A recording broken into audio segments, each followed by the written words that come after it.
After my son's death, his wife, with a gleam in her eyes, proudly declared, "Now that the money bag is dead, I will inherit $100 million, and you, old pensioner, will be left with empty pockets." She laughed as if she had won the lottery, imagining revenge for all the insults. But when the lawyer came in to read the will, his words, "Get out, you have no business here," and one sentence turned her triumph into an abyss of justice, where betrayal turned into shame. Before we continue, please subscribe to the channel, and let us know where you're listening in the comments. The phone shattered my morning like a brick through glass. I'd been standing at the kitchen counter, coffee halfway to my lips, watching March sunlight crawl across the tile. The ringing seemed louder than it should have been. My hand trembled as I set the cup down and grabbed my cell. Loretta's name glowed on the screen. "Morton, Brent died last night." Her voice was flat, clinical, like she was reading a grocery list, not announcing that my son, my only son, was gone. "What? What happened? I just spoke to him 2 days ago." Heart stopped. The cancer. I have arrangements to make. Click. She hung up, just like that. No apology, no tears, no space for my questions. I stood there holding the phone, staring at the blank screen, my coffee forgotten and cooling. Brent had sounded weak when we'd talked, sure, but stable. The doctors had said months, maybe more. How could he just be gone? I packed with shaking hands. Underwear, shirt, toiletries thrown into an overnight bag.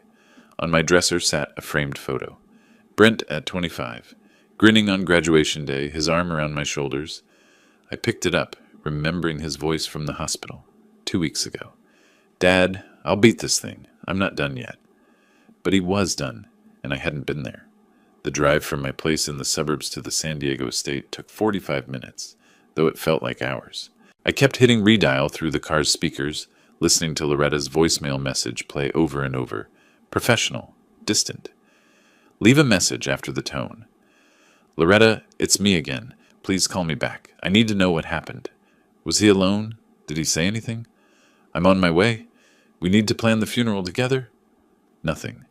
The calls went straight to voicemail, one after another. Each unanswered ring tightened the knot in my chest. Why wouldn't she answer? What was so urgent that she couldn't give me 5 minutes to talk about our son? I pulled onto the familiar street just after 9. The estate rose ahead, the house Brent had built with his software money, all modern angles and glass. I'd spent Thanksgivings there, birthdays, watched my grandson take his first steps on that lawn. But something was wrong. The wrought iron gate stood partially closed, narrowed to barely a person's width. Normally, Loretta left it open for family. I parked on the street, walked through the gap. 2 cars sat in the circular driveway, Loretta's white BMW and an unfamiliar black sedan. I didn't recognize it. Who was here? The front door opened before I reached it. Loretta stood in the threshold, blocking the entrance. She wore dark jeans and a cream sweater, her blonde hair pulled back tight. No tears, no redness around her eyes. She looked at me the way you'd look at a delivery man who'd arrived at an inconvenient time. "Loretta?" I moved to embrace her, to share this impossible grief, but she stepped back, crossed her arms. The message was clear. "Morton, don't make yourself too comfortable here. You came. That's enough already." I stopped, stared at her. "Loretta, he was my son. I need to see him. I need to understand." "There's nothing to understand. He's gone." "Where is he? Is he still inside? I want to sit with him." "The funeral home already picked him up. I handled it." "Without telling me? Without letting me say goodbye?" She shifted her weight, impatient. Behind her I could see into the living room. Brent's Eames chair, his collection of vintage electronics on the shelves, the photographs of our family. My family. But she stood there like a sentry, denying me access to my own son's home. "You'll get your chance at the funeral. That's in 3 days. I'll text you the details." She started to close the door. Actually started to close it, with me standing right there on the porch. "Loretta, what's going on here? Why are you acting like—" "Like what, Morton?" Her eyes hardened. "Like I'm in charge now? Because I am." The door shut. Not slammed. That would have been too emotional. Just a firm, final click of the latch. I stood there on the porch, staring at the polished wood, feeling the March wind cut through my jacket. Behind me, the black sedan sat in the driveway like a question mark. Above me, the sky stretched blue and indifferent. Inside, my son's belongings surrounded a woman who'd just shut me out of his death like I was a stranger. My prosecutor instincts stirred, dormant for 15 years since retirement, but still there, muscle memory kicking in. Something was wrong. Legally wrong. Emotionally wrong. I turned slowly, walked back down the drive, pulled out my phone. This time I wasn't calling Loretta. I scrolled through my contacts, found a name I hadn't called in months. Richard Moss, my former colleague, still practicing estate law. If Loretta had arranged body pickup, made funeral plans, taken control, she must have legal documents, a will, power of attorney, something, and I was going to find out what. The gate stood partially closed behind me as I reached the street. I looked back at the house one more time. In an upper window, Brent's old office, I saw movement, a shadow passing.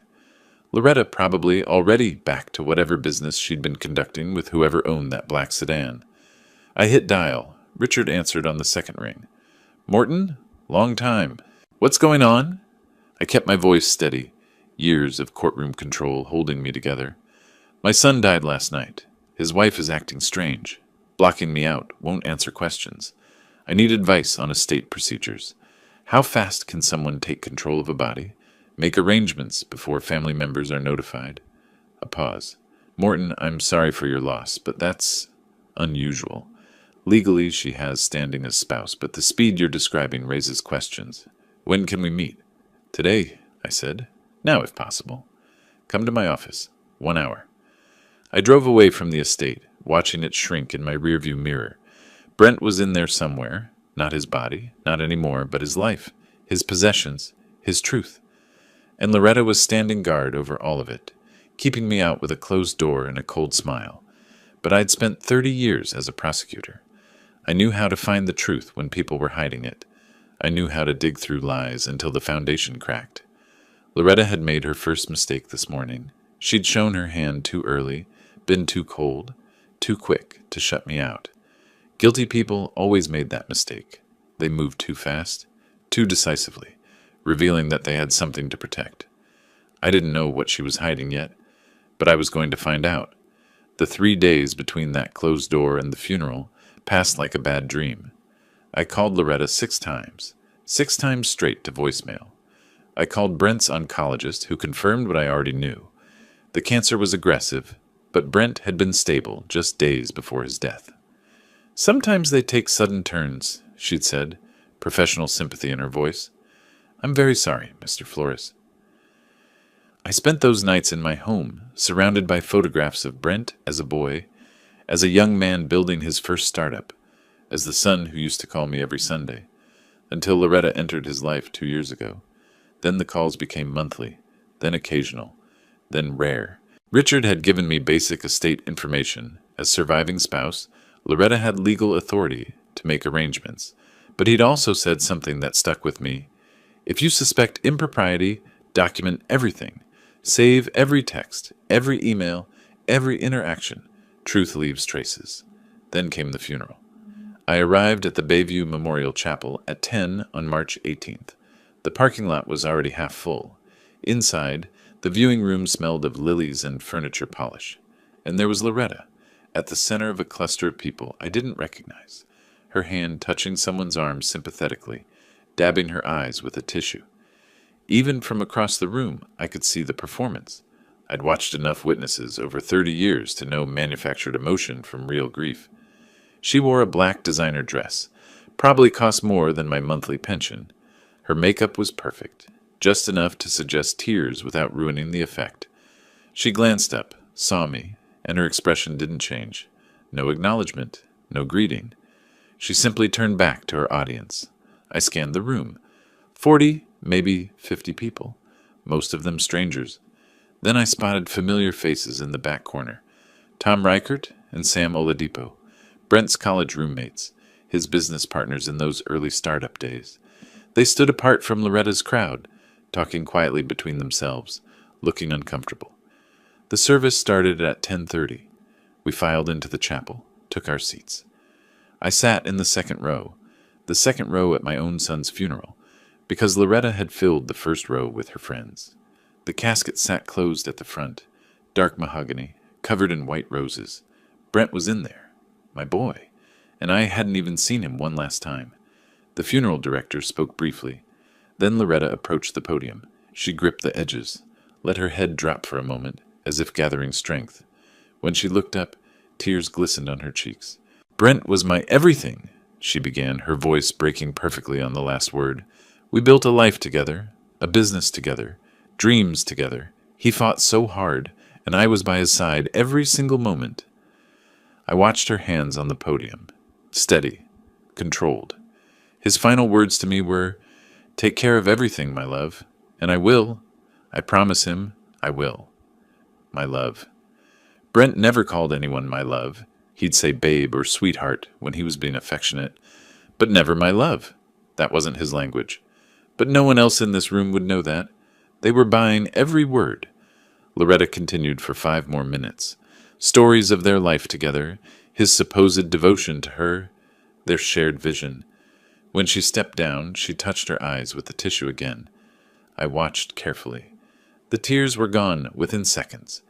Real grief doesn't evaporate like that. Real grief lingers, ambushes you in waves. This was something else. After the service, guests moved to the reception area. Platters of sandwiches, coffee urns, quiet conversations. I needed air.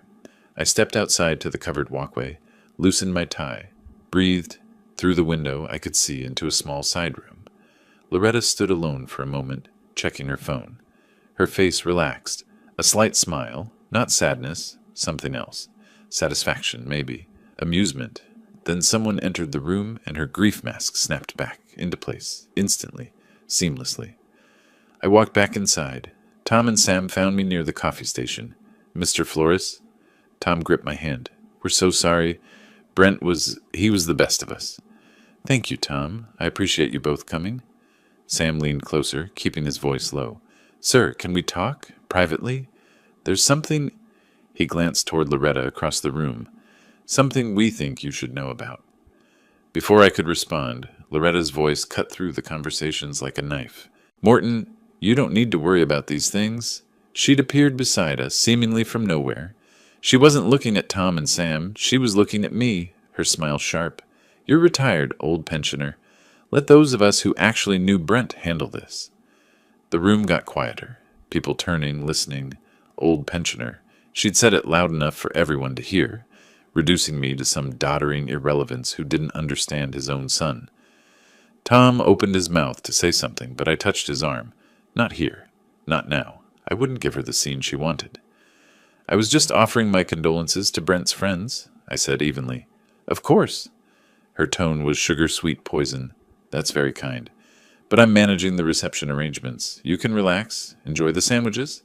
She turned to Tom and Sam, dismissing me entirely. "Thank you both for coming. Brent would have appreciated it." I walked away, found a corner, let the anger settle before it showed on my face.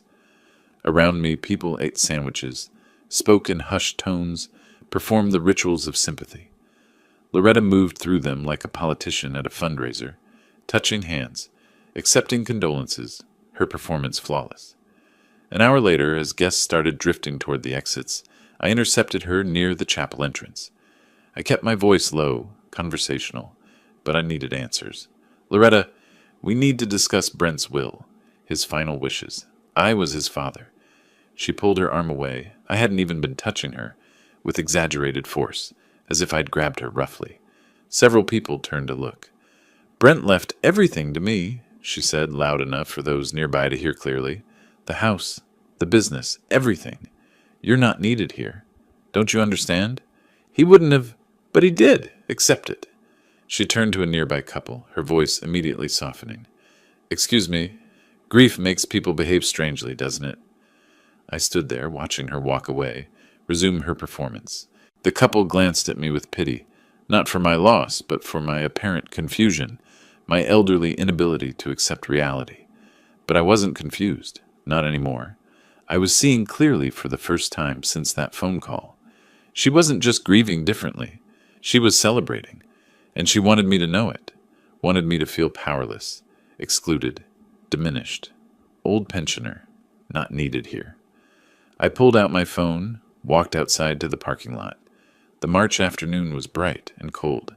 In my contacts, I found another name, Elena Vasquez, a private investigator I'd worked with on fraud cases years ago. If she was still working, still sharp, she could find things that lawyers and estate procedures couldn't. The phone rang twice before she answered. Morton Flores. Now there's a name I haven't heard in forever.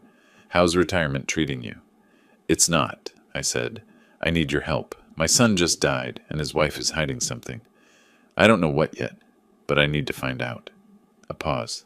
Then, tell me everything. I did. The cold phone call, the closed door, the funeral performance, the will claim, everything that had happened since that morning 3 days ago. Elena listened without interrupting. When I finished, she was quiet for a moment. Then, Morton, if she's lying about the will contents, we'll find out. If she's hiding assets, we'll find them. But I need you to understand something. If we go digging and find what you're afraid we'll find, it's going to hurt. Are you ready for that? I looked back at the chapel. Through the glass doors I could see Loretta still working the room, still performing, still convinced she'd won. I'm ready, I said. I want the truth, whatever it is. Then we start tomorrow. Come to my office. Bring everything, texts, emails, any documents you have. We'll build a timeline of what really happened. I ended the call, stood in the parking lot as the last guests filtered out. Tom and Sam emerged, spotted me, walked over. Mr. Flores, Sam said quietly. What we wanted to tell you earlier. Brent called me 2 weeks ago. He was worried about money. Said some accounts weren't adding up, that Loretta was being evasive when he asked questions. He was going to look into it after his next treatment cycle. But then he died, I finished. Tom nodded. We didn't want to say anything at the funeral, but you should know. Something wasn't right. Brent knew it too. They left. I stood alone in the parking lot, watching the sun drop toward the horizon. Inside that chapel, my son's body lay in a closed casket, already claimed by a funeral home Loretta had selected, already being prepared for burial in a plot she'd chosen, already wrapped in arrangements I'd had no part in. But Brent had been suspicious, had been asking questions, had been worried about money, and then his heart had stopped, suddenly, conveniently. I got in my car, started the engine, but didn't drive away yet. Instead, I sat there, letting my prosecutor mind work through what I knew, what I suspected, what I needed to prove. Loretta claimed she'd inherited everything. She'd shut me out immediately. She'd performed grief like a professional actress. She'd called me an old pensioner in front of witnesses, establishing a narrative of my incompetence, my irrelevance. But she'd made mistakes. She'd been too cold too fast. She'd revealed too much satisfaction, and she'd underestimated me. I was 68 years old, retired for 15 years, living on a pension in a suburban house. To her, I was exactly what she'd called me. An old man, powerless, irrelevant, easy to dismiss. She had no idea that I'd spent 3 decades taking apart liars piece by piece, exposing frauds, proving cases that seemed impossible. She didn't know that I'd never lost a major prosecution, never backed down from a fight, never stopped until I'd found every shred of truth. She thought she'd won. But the fight hadn't even started yet. I pulled out of the parking lot, drove home through the fading afternoon light. Tomorrow I'd meet with Elena. Tomorrow we'd start digging. And somewhere in the debris of my son's death, we'd find what Loretta was hiding. Because she was hiding something. I knew it the way I'd always known when a witness was lying on the stand. Not from the words, but from the spaces between them, from the things left unsaid, from the performance that was just a little too perfect. Brent had been asking questions about money. Then Brent had died, and now Loretta was in control of everything, shutting out anyone who might ask those same questions. That wasn't grief. That was strategy, and I was going to dismantle it. The call came as I sat in my car outside the funeral home, watching the last guests leave. The funeral director's voice was apologetic. Mr. Flores, I should have mentioned, the will reading is tonight, 6 o'clock at the estate. The attorney requested all family members attend. I checked my watch. I had 40 minutes. I needed coffee. I needed to think. I drove to the nearest cafe, ordered something I didn't drink, and tried to prepare myself for whatever Loretta had planned next. Because that's what this was. Another performance. Another humiliation. She wanted an audience when she claimed everything Brent had built. Fine. Let her have her moment. I arrived at the estate at 5:50. The front door stood open this time, not like this morning when she'd blocked my entry. I could hear voices inside, see people moving in the living room. I walked through the foyer, my shoes quiet on the marble Brent had imported from Italy. The living room had been arranged like a small courtroom. Chairs formed rows facing a mahogany desk, where an older man in a gray suit organized papers from a leather briefcase. 8 or 9 people sat scattered across the seats, faces I recognized from the funeral. Loretta's friends mostly, a distant cousin of Brent's I hadn't seen in years. And there was Loretta, seated in Brent's favorite chair, the leather recliner he'd brought from his first apartment, the one he'd refused to replace even when the leather cracked. She sat in it like a throne, her black dress replaced with a different outfit, makeup freshly applied. She looked rested, triumphant. She saw me enter and smiled, not the grief mask from earlier, a real smile, sharp and satisfied. "Everyone," she announced, her voice carrying across the room. "Let's be clear about what happens now." The conversation stopped. People turned. "Now that the money bag is dead," she paused, letting those words land. Money bag, her term for her dead husband. "I'll inherit the 100 million, the business, this house, everything Brent and I built together." She stood, pointed directly at me. "And Morton here? You'll be left with empty pockets. You can start packing your things, old man. Maybe find a retirement home that fits your budget." A few uncomfortable glances. One of her friends touched her arm, whispered something. Loretta ignored it. The attorney cleared his throat. "Mrs. Flores, perhaps we should—" "I'm just being honest, Robert. Everyone should know how things stand." She sat back down, arranging herself in Brent's chair, waiting. Robert Carmichael, I'd learned his name from the funeral director, was 70-something with silver hair and the bearing of someone who'd spent 50 years in courtrooms. He looked at Loretta with an expression I recognized from my own prosecutor days, the look you give someone who's about to receive very bad news. "Ladies and gentlemen, thank you for gathering on this difficult day. I am Robert Carmichael, attorney for the estate of Brent Michael Flores. I will now read the last will and testament, executed on February 28, 2025, and properly witnessed according to California law." He opened the sealed envelope with deliberate precision, pulled out several pages, adjusted his reading glasses. Then he looked directly at Loretta. "Mrs. Flores, please leave this room. You have no business here." Silence. Complete. Total silence. Loretta laughed. A confused, uncertain sound. "Excuse me. This is my house. I'm his wife. You're not named in this will. Please leave so I can proceed with the reading." Her face went through a visible transformation. Smile to confusion to disbelief. "That's impossible." "Nevertheless," Carmichael gestured to the door, "this is a private reading for beneficiaries and witnesses only." "I am the beneficiary. Robert, what are you—" She looked around the room, seeking support, finding only uncomfortable stares. "This is absurd. Morton, what did you do? What did you tell him?" I said nothing. I couldn't have spoken if I'd wanted to. My throat had closed, my heart hammering. Carmichael continued, his voice flat and professional. "I'm going to proceed with the reading. Mrs. Flores, you may remain if you wish, but you will not interrupt." He began reading. "I, Brent Michael Flores, being of sound mind and body, do hereby declare this my last will and testament. To my father, Morton Flores, I leave my entire estate, including Flores Medtech Corporation, all real property, all financial accounts, and all personal property, with the exception of items specifically bequeathed to others." The words hung in the air. I couldn't process them, couldn't make them make sense. Loretta's face had gone white. She stood slowly from the chair, swaying slightly. "This is fraud," she whispered, then louder. "This is fraud! He manipulated Brent, poisoned his mind when he was weak and dying. Brent would never do this to me. Never!" She lunged toward me. One of the guests grabbed her arm, stopping her. "You'll pay for this, Morton. I'll take you to court and prove you're nothing but a manipulative old thief who took advantage of a sick man. You turned him against me. You isolated him. You—" "Mrs. Flores, Carmichael's voice cut through her screaming. "You need to leave. Now, or I'll call security." An assistant, a young woman I hadn't noticed before, moved to Loretta's side, took her elbow. Loretta jerked away, but the assistant persisted, guiding her firmly toward the door. "This isn't over," Loretta's voice echoed from the hallway. "I'll destroy you, Morton. I'll take everything. You'll regret this." The front door slammed.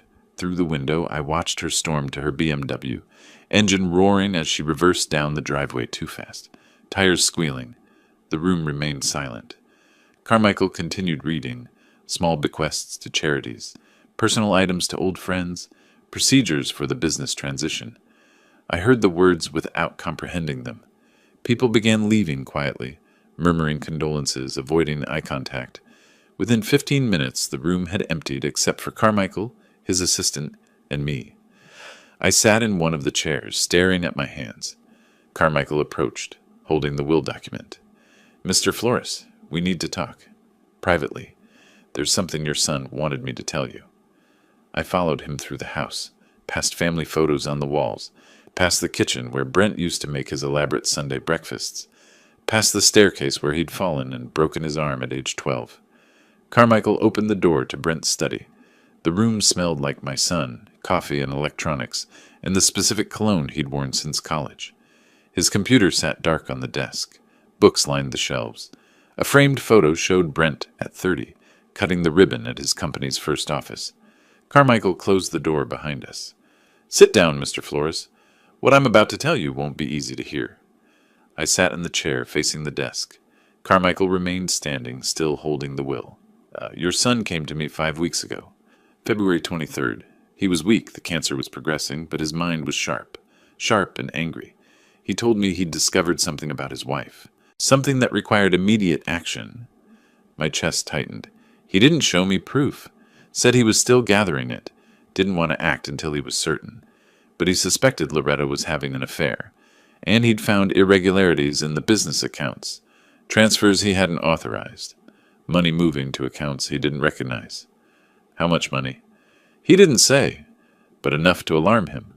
Enough to change his will immediately before he had all the facts. He said if something happened to him before he could prove it, you would need to know. You would need to investigate. I stared at the photo of Brent on the wall. He didn't tell me any of this. He wanted to be sure first. He said you'd taught him that. Never make accusations without evidence. He was collecting that evidence when... Carmichael paused. When his heart stopped. When his heart stopped. Suddenly. Conveniently. "Mr. Flores, I'm an attorney, not a detective. But I've handled enough estates to know when something feels wrong. And this feels very wrong. Loretta's reaction tonight wasn't surprise. It was fury at being caught. Whatever your son suspected, I believe it was true." He placed the will on the desk between us. "You're the executor now. You have legal authority to examine everything. Business records, personal accounts, all of it. If there's evidence of wrongdoing, you'll find it. And if you find it," he met my eyes, "you'll know what to do with it." I picked up the will, scanned the text. February 28th, less than 3 weeks before Brent died. "She'll fight this," I said. "Of course she will. She'll claim undue influence, mental incompetency, manipulation. She'll drag you through probate court for years if she can." Carmichael pulled a business card from his jacket, set it on the desk. "You'll need a good estate attorney, not me. I'm the executor's counsel. I represent the estate itself. But this woman, Elizabeth Wright, she's the best in San Diego for contested wills." I took the card, looked at it without reading it.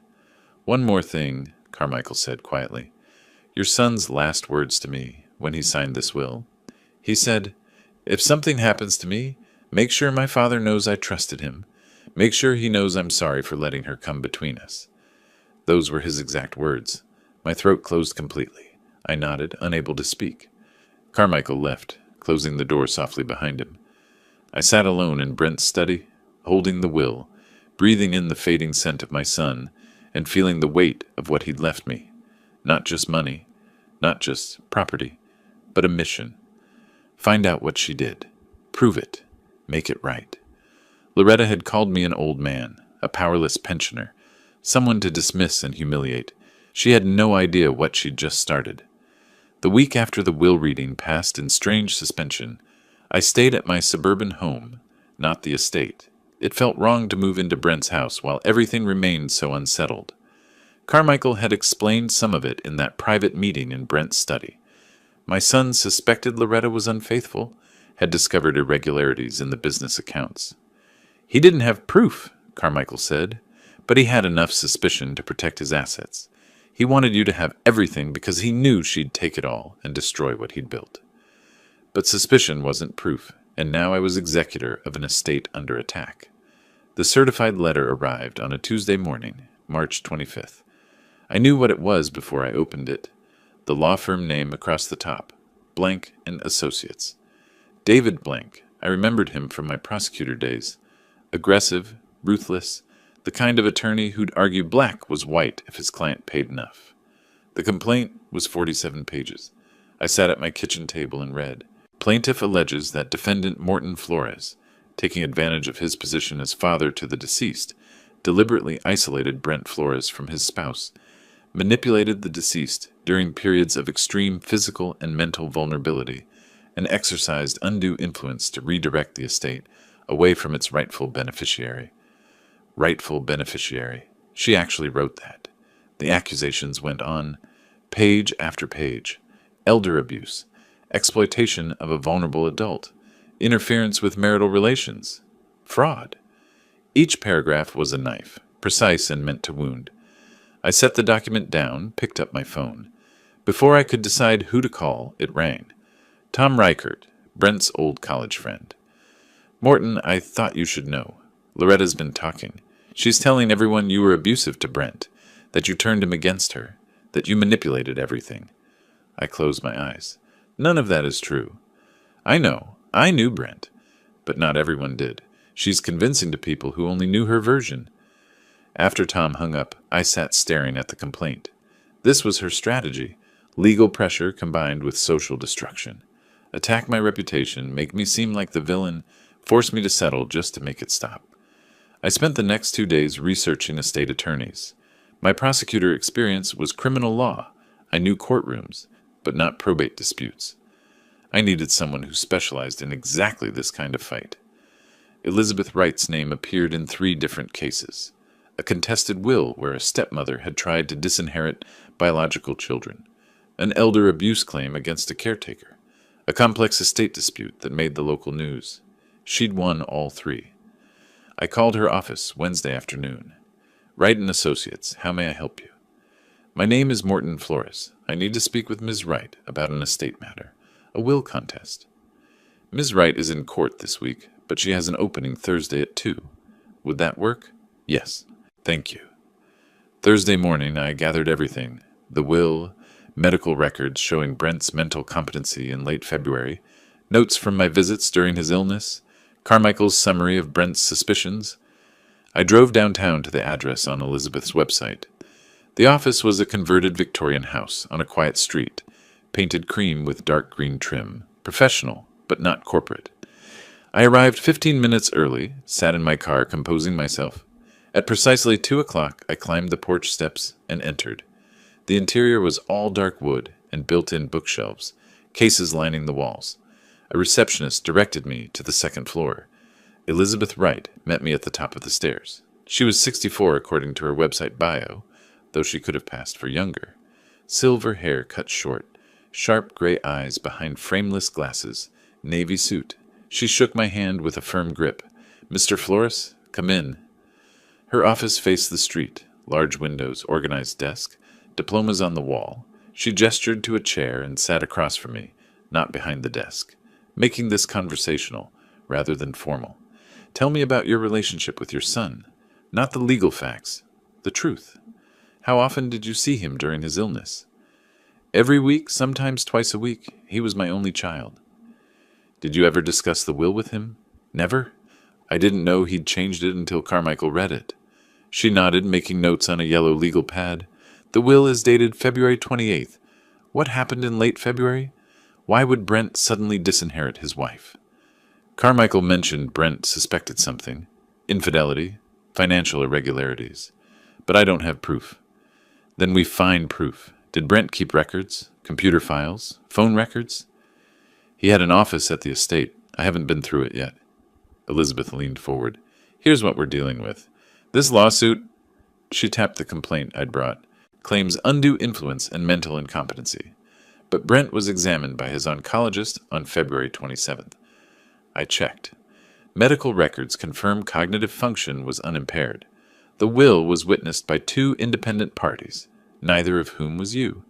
She pulled out a highlighter, marked several sections of the complaint. So legally she has no grounds if the will was properly executed, which it was. But here's the problem. She looked up at me. She can drag this through probate court for 2-3 years. She can freeze the business assets, file motion after motion, destroy your reputation through discovery depositions. Every friend you have, every colleague Brent had, she'll depose them all. Ask about your relationship with your son, plant doubts. By the time you win, your name will be mud, and the business will be worthless. So what do? We don't wait for that. We go on offense. We find out what Brent knew, and we prove it. I sat back, processing. You want to investigate her? I want to finish what your son started.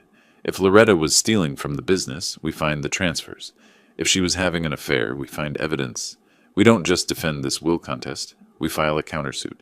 Fraud, breach of fiduciary duty, theft. We make her the defendant instead of you. Can we do that? Elizabeth smiled. Not warm exactly, but determined. Mr. Flores, I've been practicing estate law for 38 years. I've seen every trick, every manipulation, and I've never lost a case where the truth was on my side. If your son suspected wrongdoing, there's evidence. We just have to find it. She stood, walked to the window, looked out at the street. Here's my concern. You said Brent died suddenly. Heart failure from the cancer. But he was stable, collecting evidence, planning to take action. Then his heart stopped, conveniently before he could prove anything. I felt cold. You think? I don't think anything yet. I'm just noting the timing, which is why we need to move fast, before evidence disappears, before records get deleted, before witnesses forget or change their stories. She turned back to me. So here's what I need. Full access to Brent's office at the estate. His computer, phone, any personal records, financial statements from the business, employee contacts who might know about irregularities. Can you get me that? The estate is legally mine now. I can get you whatever you need. Good. She returned to her desk, wrote something on the legal pad. We start with Brent's digital life, computer, phone, email accounts. If he suspected infidelity and financial theft, he would have looked for evidence. We find what he found, or what he didn't live long enough to find. She tore off the page, handed it to me, a list of items she needed. Can you get me access to his office at the estate? I need to see where he worked. Tomorrow morning. She extended her hand again. Mr. Flores, I'm going to tell you something I don't usually tell clients on the first meeting. I came out of semi-retirement to take this case. You know why? I shook my head. Because I'm tired of seeing decent people destroyed by gold diggers and frauds. Your son knew something was wrong. He took steps to protect what he'd built, and then he died before he could finish the job. That deserves better than watching his widow steal everything while destroying his father's reputation. She met my eyes. We're going to finish what he started, and we're going to make sure she pays for whatever she did. I left her office feeling something I hadn't felt since Loretta's phone call 2 weeks ago. Purpose. Not just grief, not just confusion, actual direction. The drive back to my house took 40 minutes through afternoon traffic. I kept replaying Elizabeth's words. We go on offense. We find proof. We make her the defendant. That night, I sat at my kitchen table with the list Elizabeth had given me. Computer, phone, financial records, email accounts, everything Brent would have used to investigate his own wife. But there was a problem. Even if I had access to the estate, to Brent's office, his computer would be password protected, his phone locked, his email accounts secured. I couldn't hack those systems, didn't have the skills, didn't have the right, but I did have something else. Elena Vasquez, the private investigator I'd called after the funeral. She had those skills, or knew people who did. I pulled out my phone, found her number, sent a text. Need your help tomorrow, computer forensics. Can you meet me at the San Diego estate at 9 a.m.? Her response came in 30 seconds. Address? I sent it. Then I sat back, looked around my small kitchen, the house I'd lived in for 20 years, the quiet suburban life I'd settled into after retirement. That life was over. Had been over since Loretta's cold voice on the phone. Brent died last night. Now there was only this: the investigation, the evidence, the truth, and whatever came after we found it. I thought about Brent in those final weeks. Weak but determined, investigating his own wife, changing his will, trying to protect what he'd built. He'd known something was wrong, had been gathering proof. Then his heart stopped. Tomorrow, I'd start where he'd left off, find what he'd found, prove what he'd suspected. And if there was more to his death than cancer, if there was something deliberate, something criminal, I'd find that too.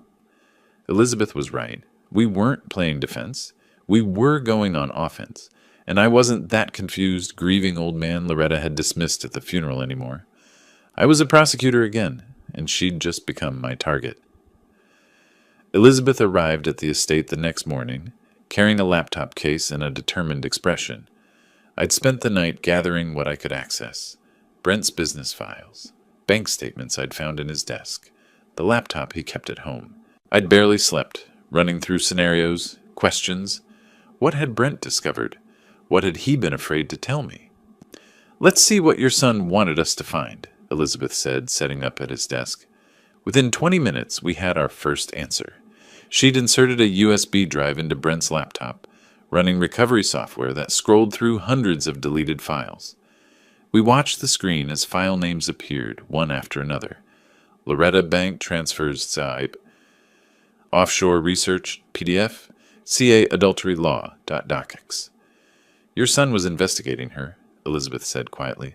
"Look at these search terms: offshore accounts, adultery community property, invalidate inheritance California. He knew something was wrong." "When did he search these?" "Most recent activity is February 26th, 2 days before he changed the will." I stared at the screen.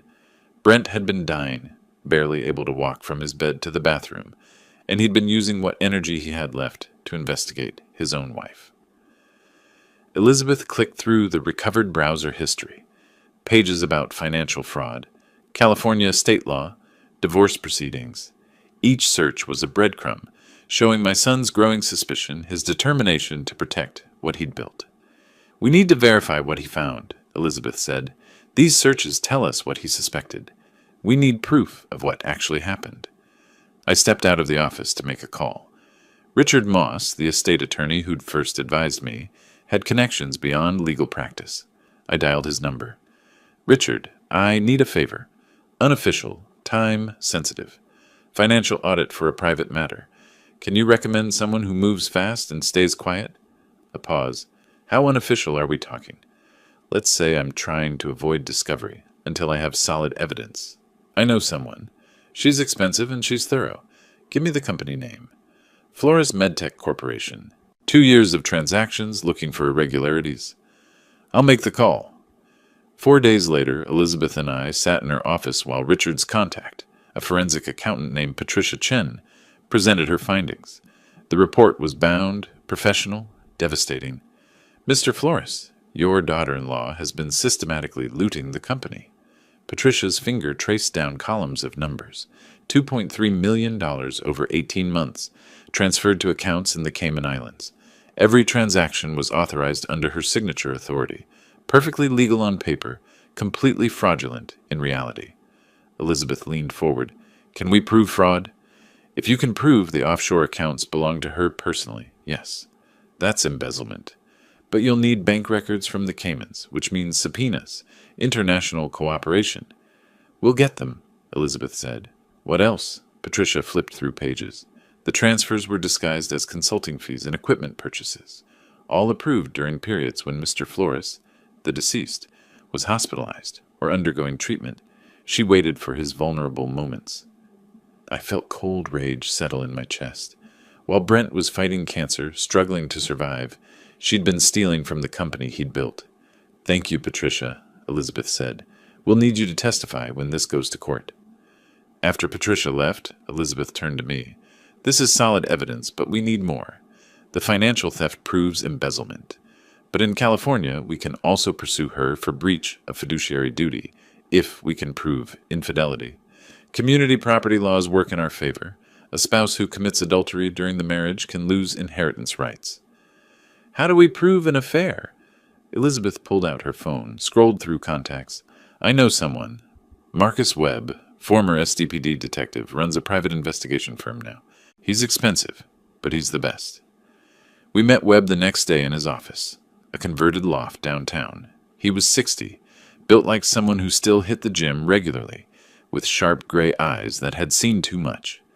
Elizabeth spread the evidence across his desk, the financial records, Brent's search history, our suspicions about Loretta's activities.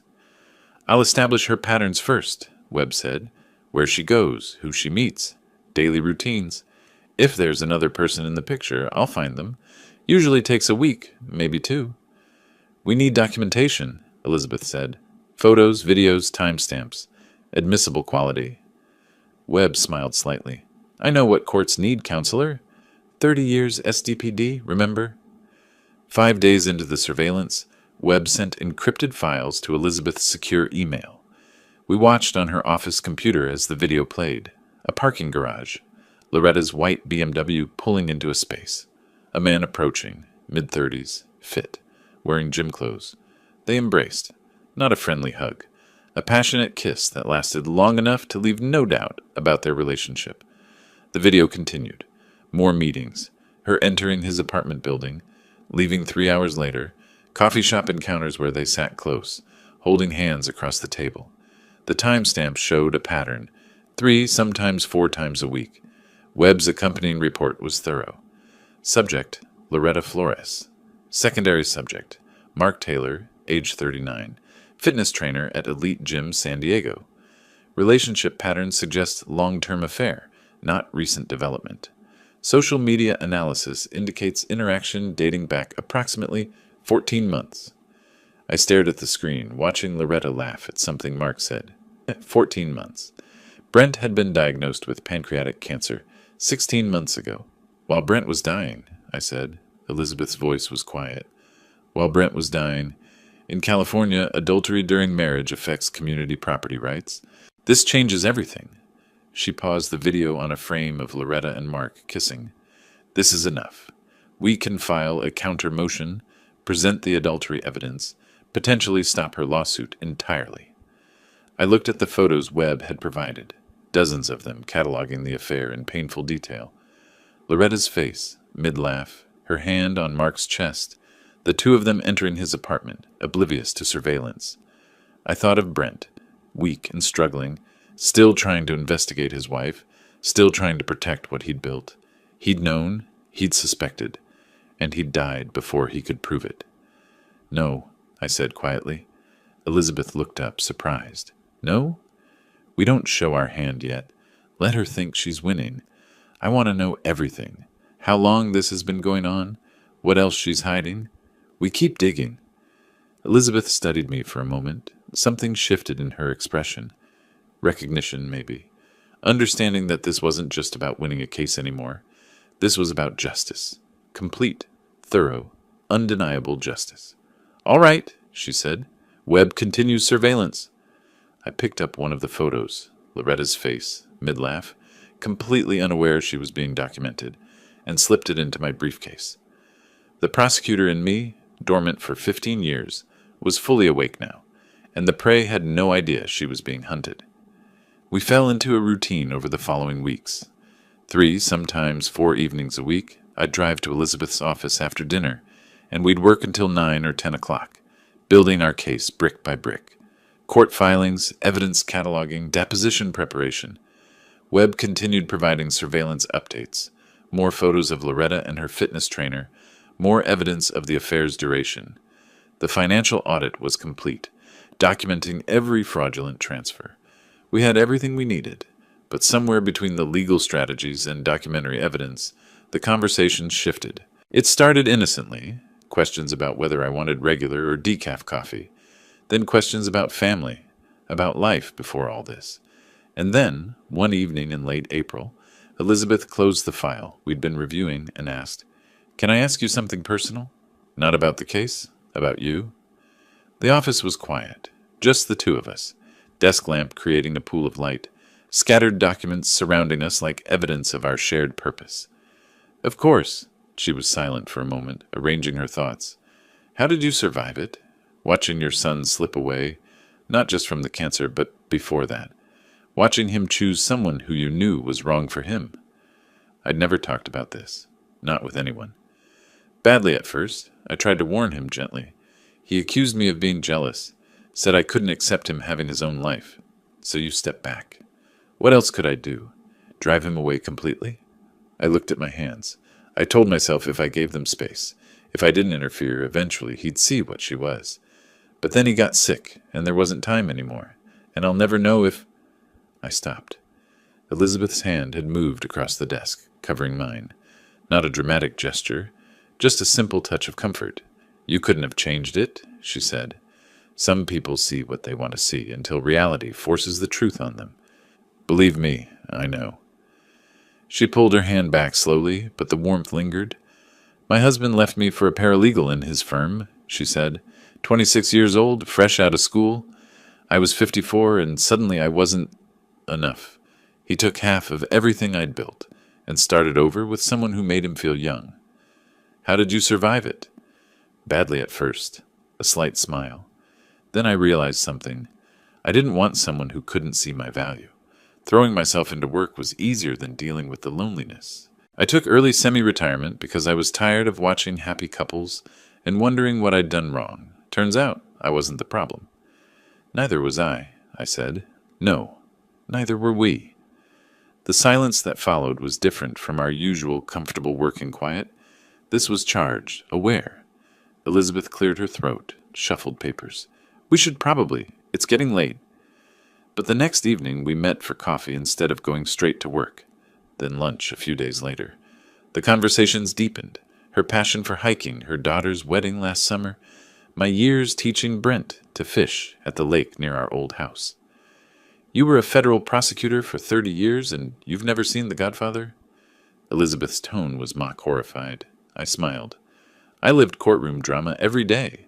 Why would I watch it for entertainment? Because it's art, Morton. We're fixing this cultural gap immediately. The casual use of my first name, the teasing tone. I realized we'd crossed some invisible line without either of us acknowledging it. One afternoon, Elizabeth showed me a photo on her phone. Her daughter's wedding, her in a blue dress, smiling wider than I'd seen her smile in all our working sessions. We leaned close, looking at the screen together. I could smell her perfume, something subtle, professional.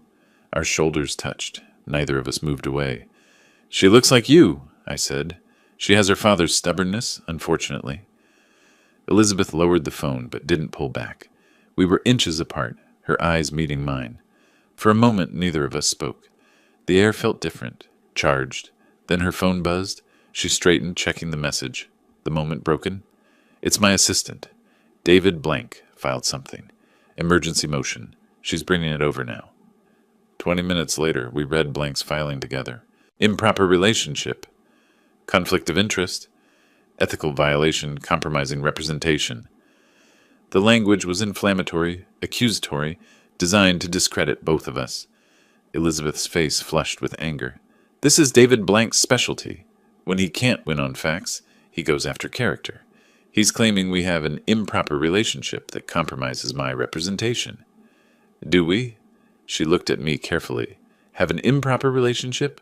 Or do we have a relationship that David Blank is trying to make look improper? Both questions matter. Yes, they do. She set down the motion, rubbed her temples. I should recuse myself. It's the safe choice. I can refer you to another attorney, someone equally qualified. I looked at her across the desk. This woman who understood my pain, who'd helped me find my strength again, who'd become more than just my legal counsel over these weeks. Is that what you want? Her hand rested on the motion document, her professional armor firmly in place, but her eyes revealed something else. What I want, she said slowly, and what's right aren't always the same thing. I stood, preparing to leave for the evening. The late hour, the accumulated tension of weeks working together, the weight of Blank's accusations, it all pressed down on us. Then we need to decide which matters more. I moved toward the door, then paused, turned back. For what it's worth, Elizabeth, I haven't felt this clear-headed in years. You don't compromise my judgment. You sharpen it. I left her there, sitting alone in her office, the motion on her desk between us like a challenge. Outside, I sat in my car for a long time before starting the engine. The evening air was cool, the street quiet. Through her window, I could see Elizabeth still at her desk, reading the motion again, weighing her options. Professional safety or personal risk, legal propriety or human connection. I understood the dilemma. I was living it too, this unexpected feeling of coming back to life after years of numbness, of isolation. Meeting someone who saw me not as an old man, not as a retired prosecutor, living on memories, but as someone with value, someone worth knowing. Loretta had tried to diminish me, had called me a powerless pensioner, irrelevant, easily dismissed. But Elizabeth saw something different, and I saw her, not just the competent attorney, but the woman who'd survived betrayal and built herself back stronger. I started the car, pulled away from the curb. Behind me, the light in Elizabeth's office stayed on. Tomorrow, she'd make her decision. Tomorrow, we'd face whatever came next. But tonight, driving home through empty streets, I felt something I hadn't felt in years. Hope. Not just for justice against Loretta, not just for winning the case. Hope that maybe, at 68, life still had surprises left. Good ones. The hearing was set for the first week of May. Elizabeth filed her response to Blank's motion, a 20-page brief that addressed the improper relationship claim directly while pivoting to the evidence we'd gathered against Loretta. She'd decided not to run from the accusation, but to meet it head-on, then demonstrate through her preparation and advocacy that our friendship strengthened rather than compromised her representation. I spent that week in strange preparation, reviewing potential testimony, organizing documents, mentally returning to courtroom space I'd inhabited for 30 years. But this time would be different. This time, I wouldn't stand at the prosecution table directing the case. I'd sit at the defendant's table, trusting someone else to fight for me. The morning of the hearing, I put on my courtroom suit, charcoal gray, slightly tight across the shoulders after 3 years of retirement, and knotted my tie. Elizabeth met me at the courthouse steps. We entered together. The smell hit me first, old wood and floor polish, the particular scent of legal proceedings that I'd forgotten until that moment.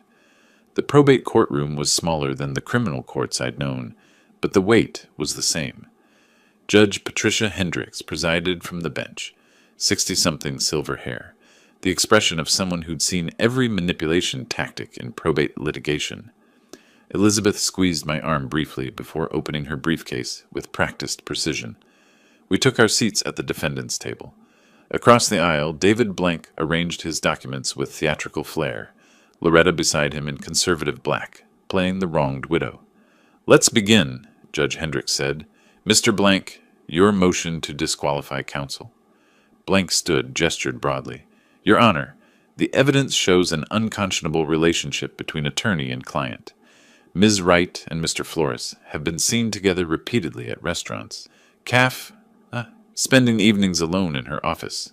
He pulled out photos, apparently of us at lunch. "This goes beyond professional representation. It compromises Ms. Wright's judgment and creates ethical violations that demand her removal from this case." Judge Hendricks looked at Elizabeth. "Ms. Wright?" Elizabeth stood calmly.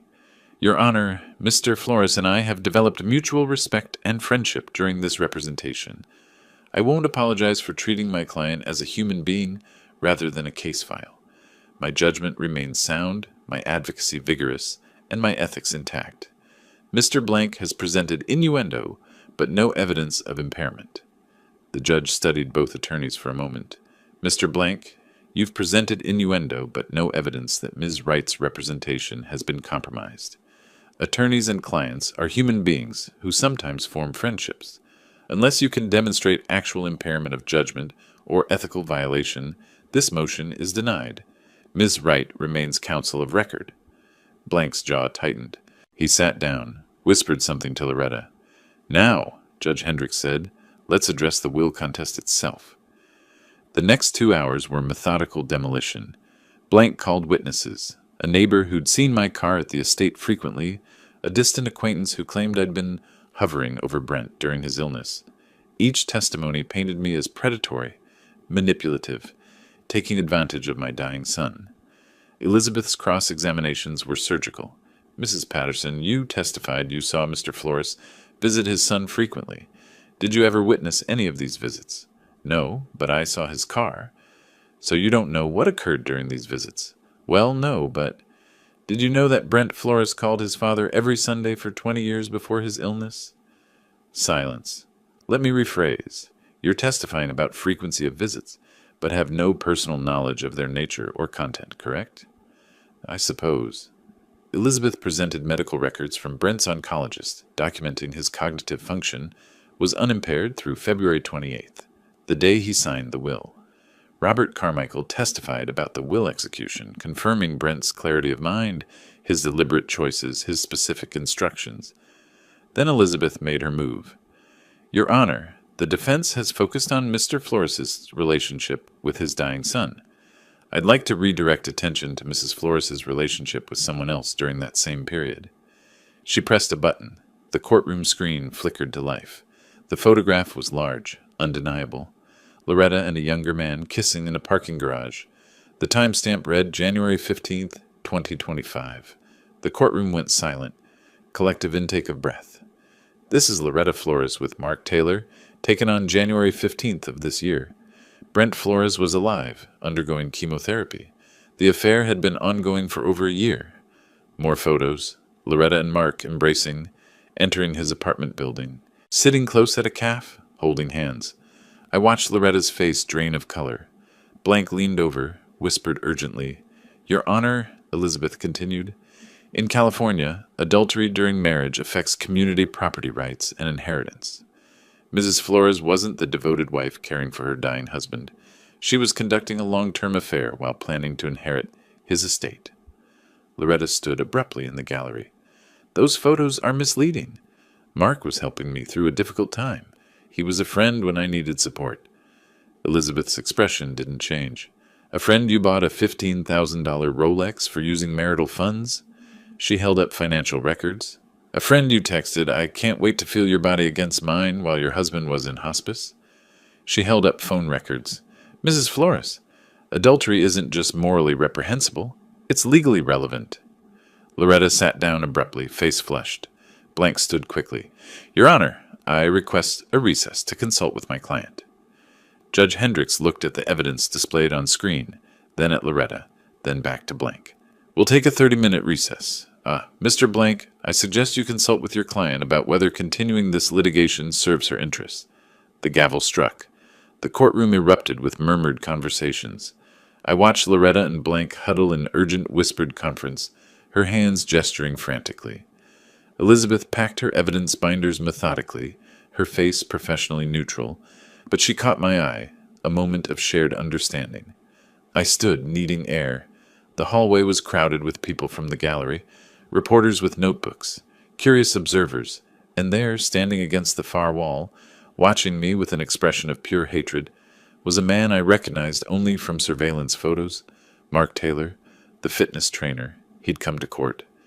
Our eyes met across the crowded hallway. He pushed off the wall and walked toward me deliberately. Mark Taylor crossed the courthouse hallway with deliberate strides, his expression a mixture of anger and something else. Fear, maybe, or desperation. I'd seen his face only in surveillance photos until now, frozen moments of intimacy with Loretta. In person, he was younger than I'd realized, probably not even 40, wearing expensive workout gear like armor. He stopped 3 feet away, close enough to be confrontational, far enough to avoid causing a scene that might bring courthouse security. You happy now? His voice was tight, controlled. My face is all over those photos in court. My name's going to be in every news report. You've destroyed my reputation, my business. Clients are already canceling. I looked at him steadily. 30 years as a prosecutor taught me when to stay silent. Let the subject talk themselves into corners. Your reputation? I kept my voice calm. My son is dead. Mark's anger deflated slightly. I didn't know how sick he was at first. She said they were separated, practically divorced. But you learned the truth? Yeah, I learned. He looked away, jaw working. You think you know what she is? You don't know half of it. She talked about him like he was already dead, counted his money while he was still breathing. Before I could respond, Elizabeth emerged from the courtroom. She read the situation instantly, stepped between us with professional authority. "Mr. Taylor, I'm Elizabeth Wright, Mr. Flores's attorney. If you have something to say that's relevant to this case, we can discuss it properly. Otherwise, you should leave." Mark looked at her, then back at me. Something shifted in his expression, calculation replacing anger. "She manipulated me, too," he said. "Told me we'd be together once he was gone. Showed me financial documents, talked about the company valuation, said just a few more months and we'd be free." Elizabeth's posture changed subtly, recognition of opportunity. "Mr. Taylor, let's talk somewhere quieter." She guided him to a corner of the hallway, away from the crowd. I followed, watching her work, the tone both empathetic and firm, creating psychological space for him to turn on Loretta. "Did Loretta ever discuss her husband's estate with you? His finances?" Mark hesitated. Yeah. She talked about what would happen after, showed me documents about his company, the valuation, said when he died we could finally be together, be comfortable." "Did she ever specify a timeline?" "She kept saying just a few more months or soon, like she was counting down." Elizabeth glanced at me, then back to Mark. "Do you have any documentation of these conversations? Text messages? Emails?" Mark pulled out his phone, hands shaking slightly. He scrolled through texts, his face showing disgust as he reread them. I should have seen it, the way she talked about him, like he was an obstacle, not a person. He handed Elizabeth his phone. She photographed screens methodically, screenshot after screenshot of messages between Mark and Loretta. I moved closer, read over her shoulder. "A little more time and he'll die. Then we'll be free and rich." The message was dated February 20th. Brent had still been alive, still fighting. "She wrote that while he was fighting to live," I said, my voice tight. Mark avoided my eyes. "I know how it looks. I should have ended it then." Elizabeth looked up from the phone. "Mr. Taylor, I need you to provide a sworn statement and copies of all communications with Loretta Flores. In exchange, I'll recommend to Mr. Flores that we have no interest in pursuing any claims against you personally. You were involved with a married woman, which is morally questionable, but you didn't commit any crime. She's the one who stole from the company and betrayed her dying husband. What happens to her? That's for the court to decide." Mark nodded slowly. "I'll do it. I'll give you everything." We drove to Elizabeth's office. Her assistant stayed late to help prepare documents. Mark signed a sworn declaration, the notary stamping it official. Elizabeth attached authentication certificates to the text message evidence, drafted an emergency motion to introduce supplemental evidence. I watched her work with focused intensity, assembling the pieces of Loretta's destruction. The text messages were devastating, not just the one about waiting for Brent to die, but dozens more showing Loretta's cold calculation, her discussions of inheritance timelines, her casual references to Brent's declining health, as if it were an inconvenience rather than a tragedy. "Can we use this?" I asked. "Will the judge allow it?" Elizabeth reviewed Mark's statement one more time. "It goes to character, to her true intentions. This isn't just adultery anymore. This is evidence of predatory behavior, of counting her husband's money while he was dying. The judge needs to see who she really is." "Will it be enough?" "It's more than enough. It's devastating." She hit the file button on the electronic court system at 11:47 p.m., 13 minutes before the midnight deadline. We sat in silence for a moment, exhausted. The office was quiet, just the hum of computers and distant traffic. "The judge will have this first thing tomorrow morning," Elizabeth said. "When court reconvenes, Blank won't know what hit him." I picked up one page from the stack of filed documents. Mark's declaration, authenticated messages, motion to introduce supplemental evidence. Read Loretta's text again. "A little more time and he'll die. Then we'll be free and rich." I set it down carefully. "She counted the days," I said quietly. "While Brent was fighting for his life, she was counting the days until he'd die." Elizabeth didn't respond. There was nothing to say. I stood, preparing to leave. "What time tomorrow?" 9 o'clock. Same courtroom." I nodded, moved toward the door, then paused. "Elizabeth, thank you for seeing what I couldn't see, for giving me the weapons to fight back.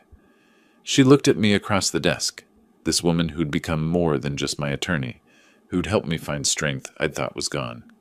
"We finish this tomorrow," she said.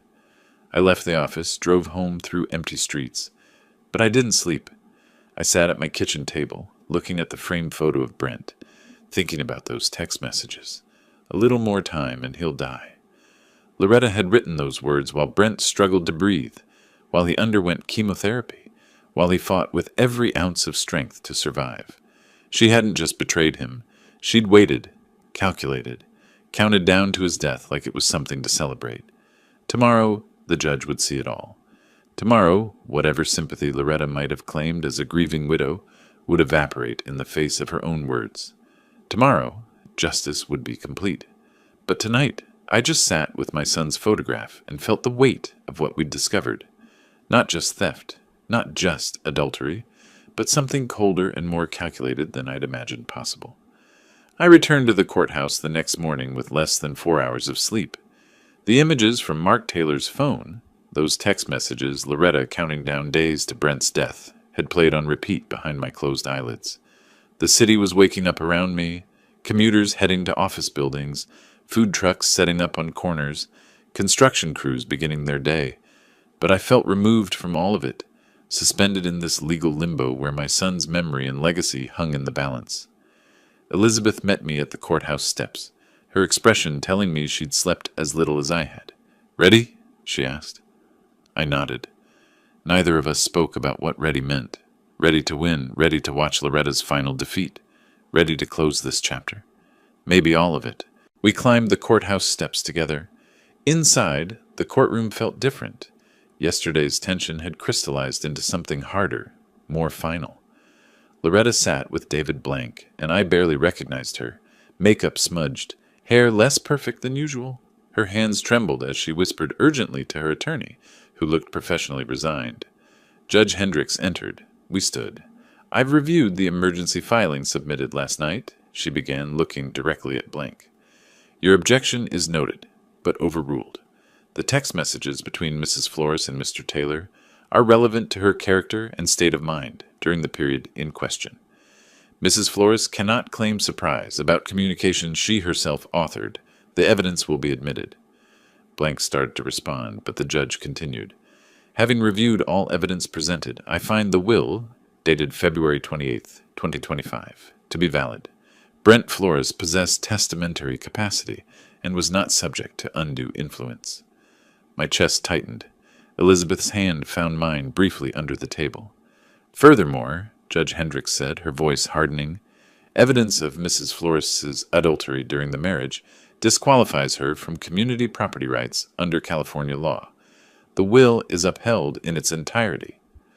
Loretta made a small sound, not quite a gasp, more like air being forced out.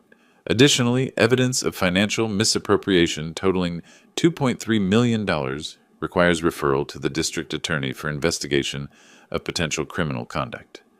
Blank stood quickly. "Your Honor, may we request a brief recess to consult with my client?" 30 minutes. The gavel struck. Blank pulled Loretta into a courthouse conference room.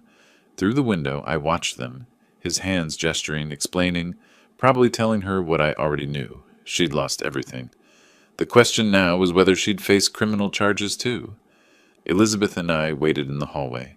She reviewed notes, prepared for whatever came next. I just stood there, feeling strangely empty. This was victory. Complete, total victory. So why did it feel hollow? When we reconvened, Blank stood with the careful posture of someone about to surrender. "Your Honor, my client wishes to avoid further litigation. We propose a comprehensive settlement. Mrs. Flores will return all disputed funds to Flores MedTech Corporation, release any and all claims to the estate, and accept appropriate restrictions. In exchange, Mr. Flores agrees not to pursue criminal charges or civil damages beyond restitution." Judge Hendricks looked at me. "Mr. Flores, do you wish to consider this proposal?" I glanced at Elizabeth. She nodded slightly, not telling me what to decide, just confirming it was my choice. "Yes, Your Honor." We moved to the conference room, Morton and Loretta sitting on opposite sides of the table for the first time since the funeral. She wouldn't look at me. Blank and Elizabeth hammered out terms while we sat in silence. Elizabeth leaned close, whispered, "You don't have to accept this. You could push for criminal prosecution. She stole from Brent's company while he was dying, and spend the next 3 years in depositions and trials, watching her face, hearing her voice." I shook my head. "No, I want her gone. Completely gone from my life. This does that. Then we accept. We accept." The settlement took 90 minutes to finalize. Elizabeth wrote notes in her precise handwriting. Blank tried to salvage anything for his client. He got nothing. Comprehensive release, return of all funds, restraining order preventing her from contacting me or interfering with company operations, her signature on documents waiving all rights to Brent's estate forever. Back in the courtroom, the court reporter brought the documents, placed them in front of Loretta. Blank pushed a pen toward her. Her hand hovered over the signature line for a long moment. I watched her face, saw the recognition that signing meant accepting total defeat. No inheritance, no company, no legacy from the man she'd betrayed. She signed. Each page turned with a sound that seemed loud in the quiet courtroom. "Your Honor," Blank said, "the settlement has been executed. Mrs. Flores has signed all documents, including the comprehensive release and acknowledgement of terms." Judge Hendricks nodded. "Very well. This matter is concluded. Mr. Flores, the estate is yours to administer as specified in your son's will. Court is adjourned." The gavel struck. Final. Absolute. Loretta stood quickly, not looking at anyone. She walked rapidly toward the exit, Blank following. But at the door she paused, hand on the doorframe, shoulders tense. For a second I thought she might turn back, might say something. She didn't. The door closed with a soft click of finality. People began filing out, reporters seeking comment, court staff clearing paperwork. Elizabeth gathered documents into her briefcase. I remained seated, staring at the empty space where Loretta had been. Finally, I stood. "What now?" Elizabeth asked. I looked around the empty courtroom, the place where justice was served, where Brent's will was upheld, where Loretta was defeated. "Now," I said, "I need to go to the estate. Brent's office. There's work to do." "Want company?" I considered, then nodded. We left the courthouse together, walking past the cluster of reporters. Elizabeth gave brief, no comment, while I stayed silent.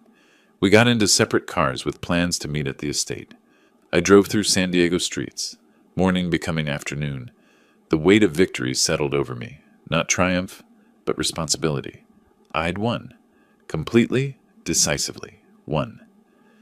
Now I had to decide what to do with what I'd won. August brought heat and clarity. 3 months had passed since the courtroom victory. 3 months of transformation that felt both rapid and gradual. I'd spent that time learning my son's business from the inside, meeting with department heads, reviewing product pipelines, understanding the medical technology company Brent had built from nothing. The work was demanding, but purposeful. I'd moved into his office, not immediately, but gradually, first visiting to sort through files, then working from his desk occasionally, finally accepting that this space was mine now, along with the responsibility it represented. Elizabeth had been integral to the transition, helping navigate corporate legal structures, advising on governance questions, and, somewhere between contract reviews and strategic planning sessions, becoming much more than my attorney. We hadn't announced anything formally. We didn't need to.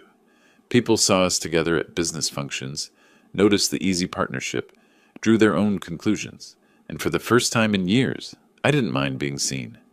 Now, on a warm August afternoon, we sat in my office reviewing architectural plans for something I'd been developing for weeks. "The Brent Flores Foundation," Elizabeth read from the blueprint mock-up. "Morton, this is beautiful." "It's what he would have wanted," I said, not just preserving what he built, but expanding it, growing it into something that helps people the way he wasn't able to be helped. The foundation would provide financial assistance to families dealing with cancer treatment costs, fund pancreatic cancer research, support hospice care, $10 million as initial endowment, Brent's company helping people through medical technology, the foundation extending that mission to direct patient support. "I keep thinking about those last months," I said, the fear in his eyes. "If this foundation can ease that fear for even one family, It's worth everything. Elizabeth's hand touched my shoulder. This is the right way to honor him. That evening, I presented the foundation concept to the company board. Standing at the head of the conference table, Brent's former position, I explained the mission, the funding structure, the projected impact.